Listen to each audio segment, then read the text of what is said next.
ଉତ୍ତପ୍ତ, ଉତ୍କ୍ଷିପ୍ତ ଓ ଉନ୍ମାଦ ବିଶ୍ୱକୁ ଶାନ୍ତ କରିବା ଉଦ୍ଦେଶ୍ୟରେ ଶିଶୁ ଅନନ୍ତ ଆଶ୍ରମ ମଠାଧୀଶ ପଦ୍ମଶ୍ରୀ ବାବା ବଳିଆ ପ୍ରେସମିଟ୍ ଦ୍ୱାରା ବାର୍ତ୍ତା ଦେଇଛନ୍ତି।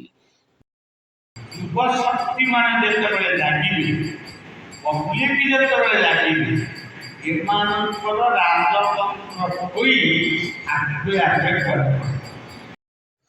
ଯୁଦ୍ଧ ବିମୁକ୍ତ ବିଶ୍ୱ, ବିତ୍ତଶାଳୀ ରାଷ୍ଟ୍ରମାନେ ଅହମିକା ତ୍ୟାଗ, ନିଶା ମାଦକ ଦ୍ରବ୍ୟ ବିହୀନ ସମାଜ ଗଠନ, ପରିବେଶ ପାଇଁ ବୃକ୍ଷରୋପଣ, ଅନାବଶ୍ୟକ ପ୍ଲାଷ୍ଟିକ ବର୍ଜନ, ପରସ୍ପର ଶକ୍ତି ପ୍ରଦର୍ଶନ ନିମନ୍ତେ କ୍ଷେପଣାସ୍ତ୍ର ପରୀକ୍ଷଣ ଏବଂ ଶିକ୍ଷିତ ସମାଜରୁ ଅନ୍ଧବିଶ୍ୱାସକୁ ଓ କୁସଂସ୍କାରକୁ ଉଠାଇବା, ନୈତିକ ଓ ଆଧ୍ୟାତ୍ମିକ ଶିକ୍ଷା ପ୍ରଚଳନ କରିବା ଉପରେ ଗୁରୁତ୍ୱପୂର୍ଣ୍ଣ ବାର୍ତ୍ତା ଦେଇଛନ୍ତି।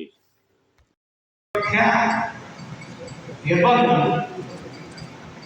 ଅସାମାଜିକ ଲୋକମାନଙ୍କୁ ଦଣ୍ଡ ଦେଇ ବା ଭଳି ଭାବରେ ତାକୁ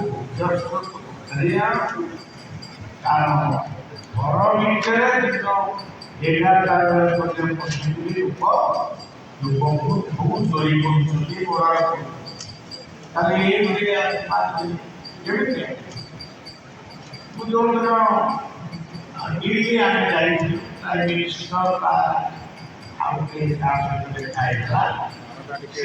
ଖାଲି ବାର୍ତ୍ତା ନୁହେଁ, ଦେଶର ସମସ୍ତ ନେତୃତ୍ୱ ଓ ଆମ୍ବାସୀମାନଙ୍କୁ ଭେଟି ଲିଖିତ ବାର୍ତ୍ତା ଦେଇ ଶାନ୍ତି ପ୍ରତିଷ୍ଠା ନିମନ୍ତେ ଉଦ୍ୟମ ଅବ୍ୟାହତ ରଖିବେ ବୋଲି ପଦ୍ମଶ୍ରୀ ବାବା ବଳିଆ ପ୍ରେସମିଟ୍ରେ ସୂଚନା ପ୍ରଦାନ କରିଛନ୍ତି।